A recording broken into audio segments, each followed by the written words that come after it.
Scallop aquaculture is the commercial activity of cultivating, farming, scallops until they reach a marketable size and can be sold as a consumer product. Wild juvenile scallops, or spat, were collected for growing in Japan as early as 1934. The first attempts to fully cultivate scallops in farm environments were not recorded until the 1950s and 1960s. Traditionally, fishing for wild scallops has been the preferred practice, since farming can be expensive.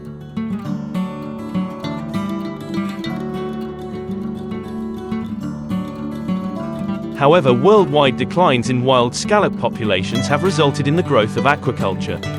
Globally, the scallop aquaculture industry is now well established, with a reported annual production totaling over 1,200,000 metric tons from about 12 species. China and Japan account for about 90% of the reported production. There are varying degrees of aquaculture intensity used for different species of scallop.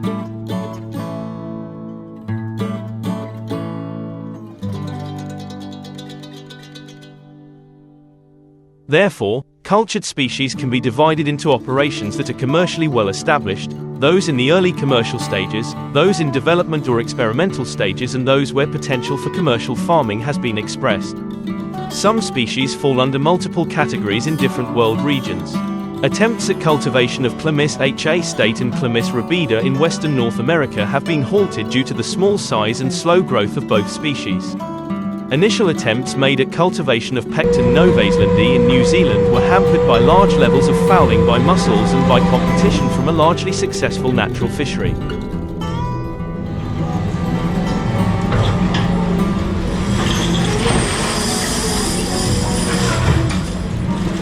There are a variety of aquaculture methods that are currently utilized for scallops. The effectiveness of particular methods depends largely on the species of scallop being farmed and the local environment. Collection of wild spat has historically been the most common way of obtaining young scallops to seed aquaculture operations. There are a variety of ways in which spat can be collected. Most methods involve a series of mesh spat bags suspended in the water column on a line which is anchored to the seafloor.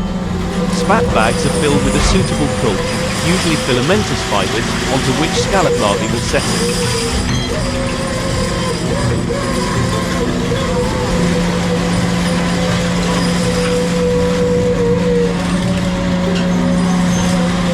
Here larvae will undergo metamorphosis into post-larvae, spat. Spat can then be collected and transferred to a farm site for on-growing. Spat collectors will be set in areas of high scallop productivity where spat numbers are naturally high. However, to establish where the most appropriate areas to collect spat are, trial collectors will often be laid at a variety of different sites. Well-funded farms can potentially set thousands of individual spat bags in collection trials. Scallop hatcheries provide a number of advantages over traditional spat collection for supplying seed to aquaculture operations, most notably in selective breeding and genetic manipulation, as well as providing a regular supply of spat at a low price.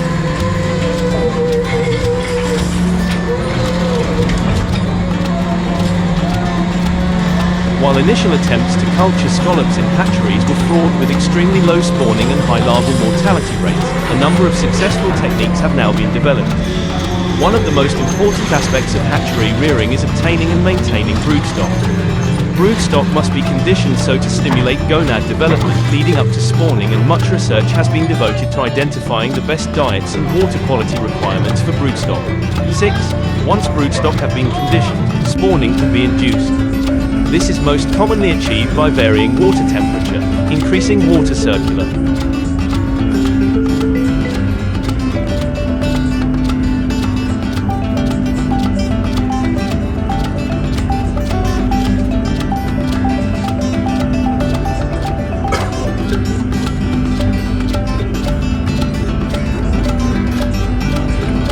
Once scallop spat have been collected, the most common way of growing them further is in pearl nets, small pyramid-shaped nets usually about 350 mm across with 2 to 7 mm mesh. Here, they are usually grown to approximately 15 mm in high stocking densities. Pearl nets are typically hung 10 for a line and have the advantage of being light and collapsible for easy handling. Scallops are usually not grown to larger sizes in pearl nets due to the light construction of the equipment. Once juveniles have reached a desired size, they can be transferred to another form of culture.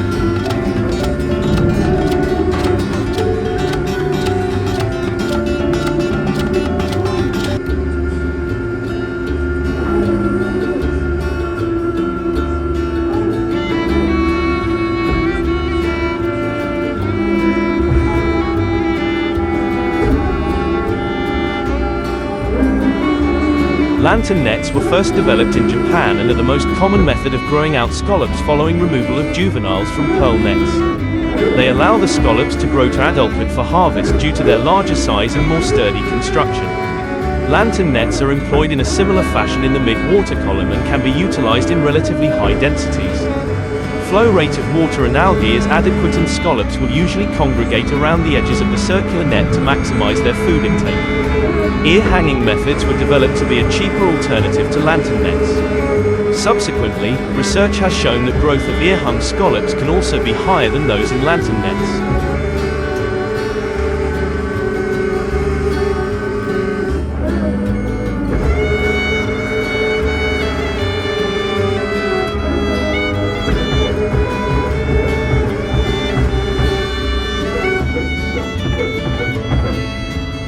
Ear hanging involves drilling a hole in the scallop ear, the protruding margin of shell near where the two shells join, and attaching it to a fixed submerged line for growth.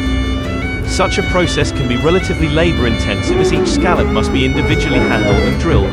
However, many operations now have machines for this process. Furthermore, high mortality rates can result from drilling if scallops are too small, are drilled incorrectly, or spend too much time out of water and become physiologically stressed. This has resulted in research being conducted into the optimal drilling size. This size has been shown to be species-specific, with small species not having good survival rates.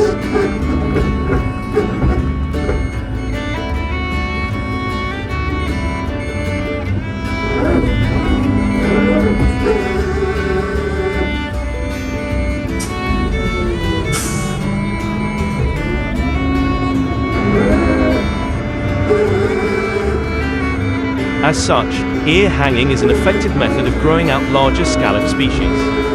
If ear hanging is an appropriate method, scallops can be densely stocked in pairs on lines with as little as 100 mm between pairs. Scallops are maintained in this fashion for 2 to 3 years until harvested. A variety of attachment products are constantly being tested, with the best growth so far being obtained with a fastener called a Secure AT. Rope culture is very similar in principle to ear hanging, with the only difference being the method of attachment. In rope culture, instead of scallops being attached by an ear hanging, they are cemented by their flat valve to a hanging rope. This method results in a similar growth and mortality rates as ear hanging, but has the advantage of being able to set scallops from a small size.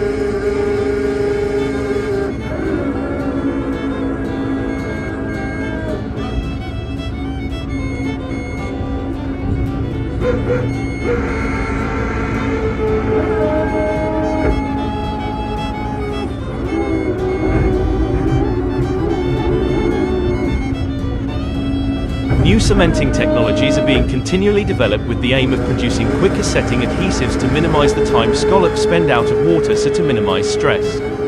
Pocket netting involves hanging scallops in individual net pockets. Pockets are most often set in groups hanging together. Pocket nets are not used extensively in larger farms due to their cost.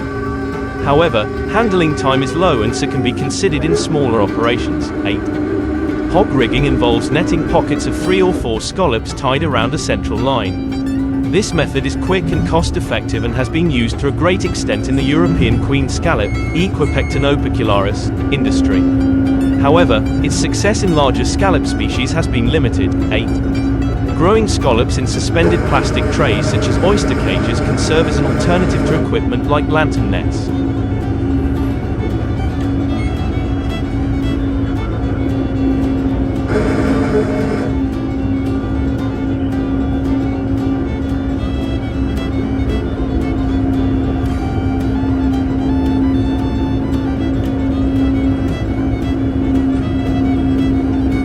However, such systems can be expensive and have a rigid structure, so cannot be folded and easily stored when not in use. In general, plastic trays are mostly used for temporary storage of scallops and for transportation of spat. Methods of bottom culture can be used in conjunction with or as an alternative to hanging culture. The main advantage of using methods of bottom culture is in the lower cost of reduced buoyancy needs, as equipment is supported by the seabed. However, growing times have been noted as being longer in some cases due to the loss of use of mid-water plankton. Plastic trays such as oyster cages can again be utilized in bottom culture techniques. They provide simple and easy to use system. Plastic trays are effective in large numbers, but their size is limited by the growth rates of scallops near the center of cages due to reduced water and food flow rates.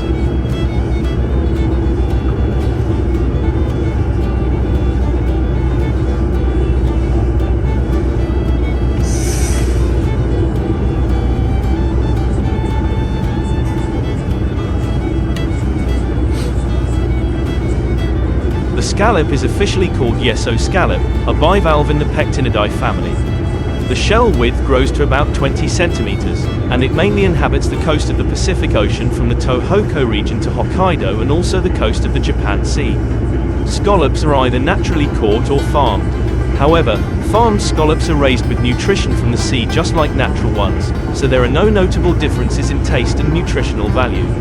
Scallops can be eaten raw as sashimi or sushi, or it may be cooked for use in various dishes. It is a representative edible shellfish of Japan that is both delicious and versatile.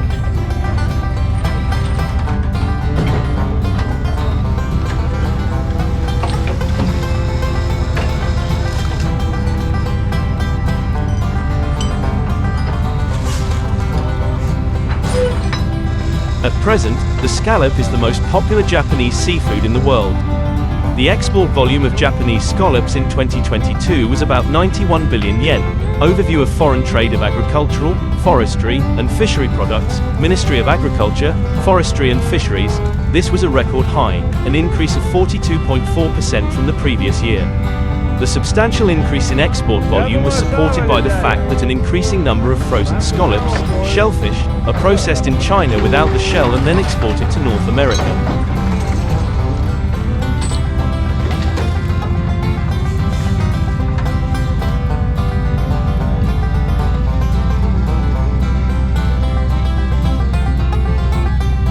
Shellfish similar to scallops are also farmed in South America, China, and other areas. However, high-quality Japanese scallops are highly valued around the world, and are among the top seafood exports. Quality scallops come from Hokkaido and Aomori. It is said that scallop farming studies in Japan began around 1934. Full-scale farming started in the 1970s, which enabled stable production. There are two types of scallop farming methods. One of them is the hanging method, in which shellfish fry are suspended in seawater either on ropes or in the baskets for 2 to 3 years.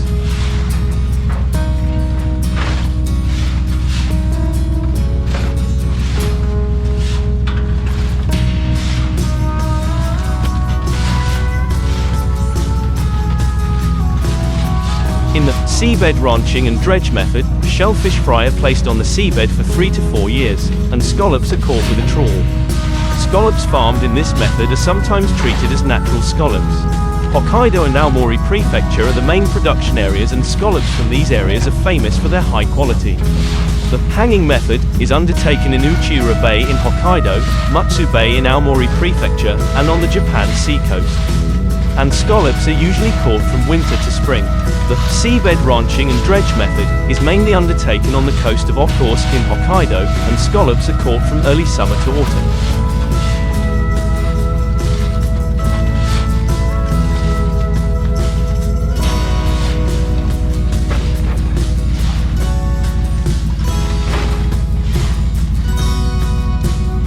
High in protein, low in fat, and rich in vitamins and other nutrients.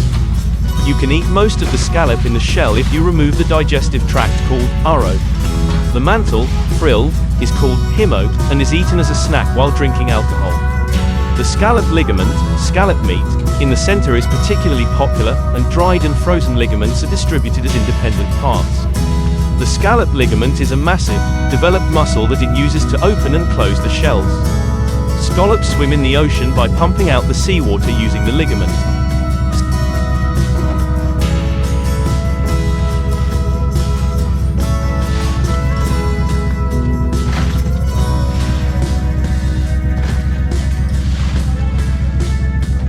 Some of them are said to have swum as far as 500 meters overnight.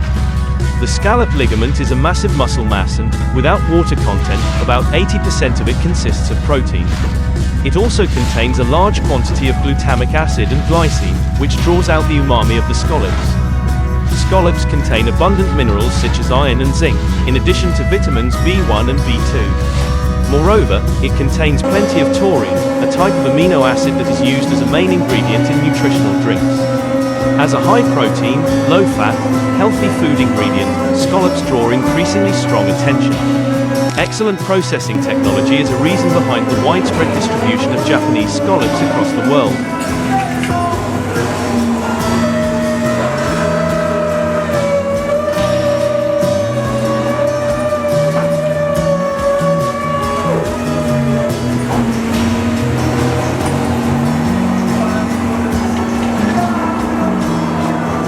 Freezing of shellfish is said to be difficult in general. However, scallops are suitable for freezing, and instantaneous freezing technology has enabled frozen scallops to maintain virtually the same taste as raw ones. The quick frozen scallop ligaments are called tamare, and are served raw for consumption in sashimi and sushi. Some scallops are distributed with the shells, while others are shipped without after going through processing such as steaming and boiling. Scallops are available in various processed products, like canned water-boiled scallops. Dried scallop ligaments are particularly popular in China. Scallops have fewer particularities, like a fishy smell, and are used in various dishes according to the food culture of various countries around the world. Not only can you enjoy them in Japanese cuisine like sashimi, sushi, and grilled scallops with shells, but also in other recipes such as butter sauté, meuniere, gratin, and fried. In China, scallop ligaments are one of the premium ingredients and used for soups and other dishes. Scallops have few religious and cultural restrictions, so it is a highly versatile food ingredient that is widely consumed in all parts of the world. Also, the shells of scallops cannot be eaten, but they are used extensively.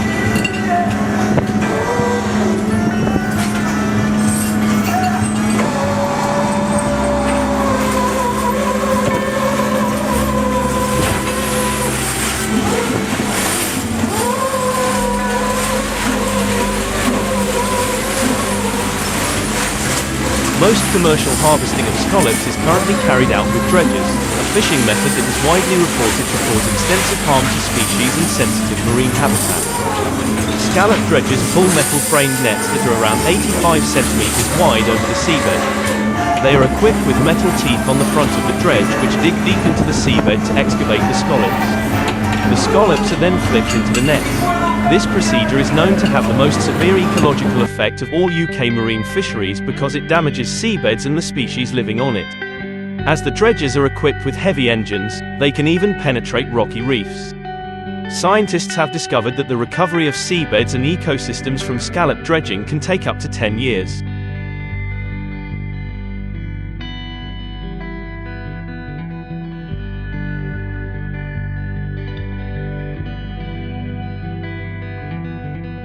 Biogenic reefs, which are reefs that are made up of hard matter created by living organisms like shells, sponges and coral beds, as well as kelp and seagrass beds, are often considered the most sensitive habitats. As scallops tend to live there too, dredging activities often occur on these habitats, destroying them along the way. According to a study, published in the ICES Journal of Marine Sciences, on average, 70% of coral-like male is removed from an area by a single dredge tow, and it takes many decades for the male to recover. Another study argues that rocky reefs in Scotland that see scallop dredging hold 30% less fauna than rocky reefs in areas where scallop dredging is banned.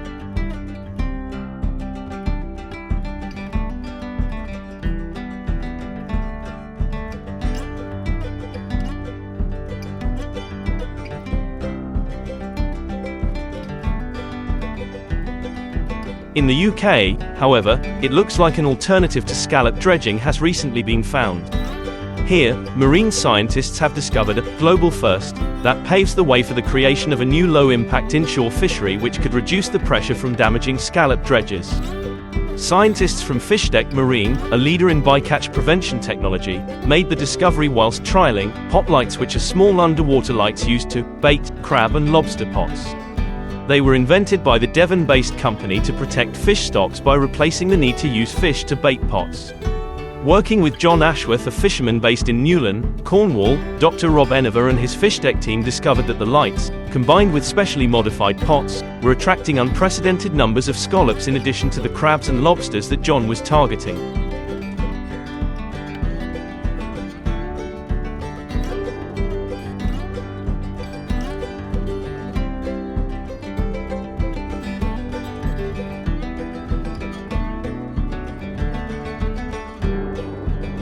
Scallops have 200 tiny eyes, so the lights proved irresistible to the shellfish. Dr. Enova said, "I couldn't believe my eyes. I was skeptical that it would work, but the first time we hauled the pots and saw the scallops inside, we knew we had discovered something significant. It was so exciting that I could hardly sleep for a couple of nights." Funding from the UK government's Seafood Innovation Fund, delivered by the Centre for Environment, Fisheries and Aquaculture Science, CEFAS, and Natural England, allowed further trials in which Dr. Enova's team tested several pot designs and proved the pot light technique consistently attracts scallops. This discovery is just the beginning of an exciting work program which, with further development, could transform commercial scallop harvesting. Fisheries Minister, Victoria Prentice, said, "It is great to see Fishtech Marine benefiting from our Seafood Innovation Fund, and developing a world-first method for catching scallops in an environmentally sustainable way. The funding is supporting innovation, helping industry use cutting-edge technology and protecting the marine environment."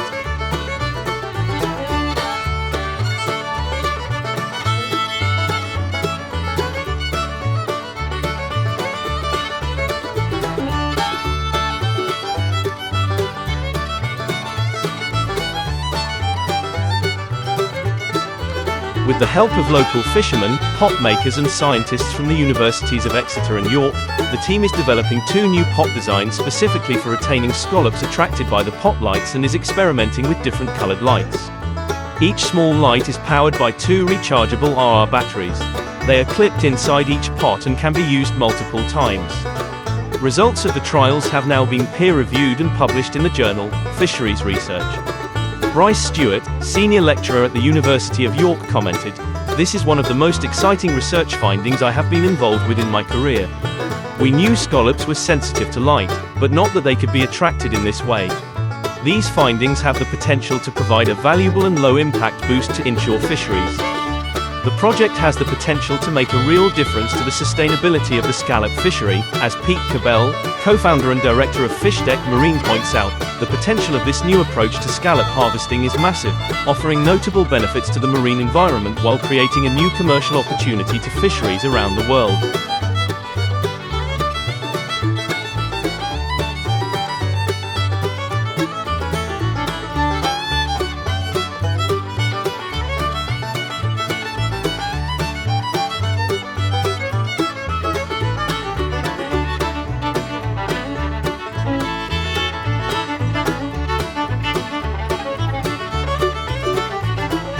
Around the world, there are more than 400 known species of scallops. Their habitats vary from relatively shallow coastal waters to deep seabeds. Scallops can also be found living in and around rocks, on coral, rubble, seagrass, kelp, sand, or mud. The juveniles attach themselves to static objects via their byssal threads. Some scallops, such as the American sea scallop, Placopecten magellanicus, have smooth shells and edges, while others, including the Great Atlantic scallop, Pecten maximus, commonly known as the king scallop, have ribbed shells and concentric lines that indicate the growth history. Peruvian calico scallops, Argopecten purpuratus, are one of the smallest species, measuring 40 to 60 millimeters. Click to accept marketing cookies and enable this content. Farming scallops. Global capture fisheries cannot meet the demand for scallops due to overfishing in the past, and scallop farming has become an increasingly important global aquaculture activity. Scallop cultivation was developed in Japan in the late 1960s, where it rapidly restored production of the yeso scallop, Patinopecten yesoensis. Success in Japan encouraged other countries to develop their own farmed industries. Global farmed scallop production amounted to 2.12 million tons in 2018, with a value of $5.8 billion United States dollars.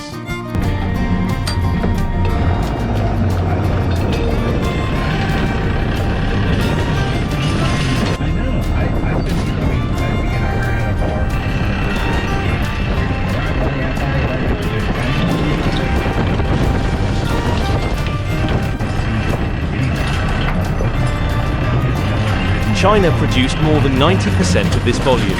Other important producing countries are Japan, Peru, Chile, South Korea and Russia. Scallops are farmed in several different ways. Hanging culture uses rafts or floating longlines, under which pearl lanterns, mesh pockets or trays are suspended in the water. Pearl nets are small pyramid-shaped nets, typically hung 10 to a line, in which juvenile scallops are grown, before being transferred to circular, collapsible lantern nets or trays.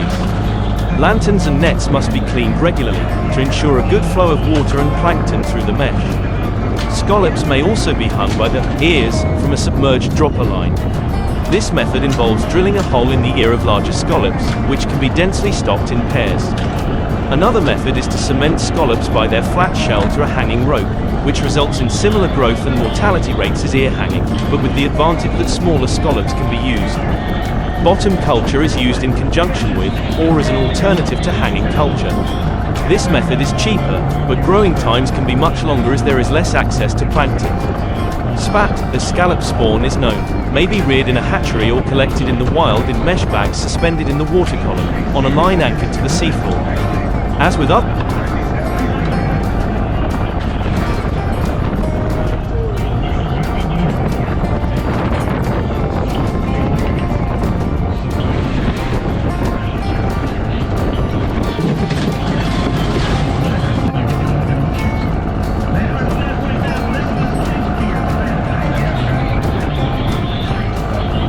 bivalve aquaculture species certified to the ASC standard, scallop farms minimize their impact on the environment in several ways, such as ensuring the farms are not sited in areas with any key ecological or biological functions. An environmental management plan must be put in place to ensure there are no adverse effects. ASC certified bivalve farms are required to manage the organic deposits on the sediment beneath the farm in a responsible manner, and to keep sulfide levels within set limits. As filter feeders, scallops consume no wild fish, do not require artificial feeding, and actually clean the water as they feed, so deposits are minimal. ASC certified scallop farms must adhere to rigorous requirements to minimize disease outbreaks. If chemicals are used, only those that do not harm the marine environment are permitted. Farms must also ensure that actions to prevent diseases do not cause harm to endangered species or have a permanent impact on critical habitats. Any wild scallop seed collected for use aquaculture must be sourced from well-managed stocks. ASC certification imposes strict requirements based on the core principles of the International Labour Organization, ILO, which include prohibiting the use of child labor and forced labor. All ASC certified farms are safe and equitable working environments where employees earn a decent wage and have regulated working hours. Scallops pan-fried until crisp and golden, finished with a squeeze of lime, and served with a handful of freshly chopped coriander and a light-dressed salad, make a perfect starter or main dish. Scallops can also be eaten raw in a ceviche, or finely sliced and served with a tangy Asian dressing. This method works particularly well with larger scallops. Smaller scallop species are generally cooked and used in everything from salads to pastas, fish pies to curries.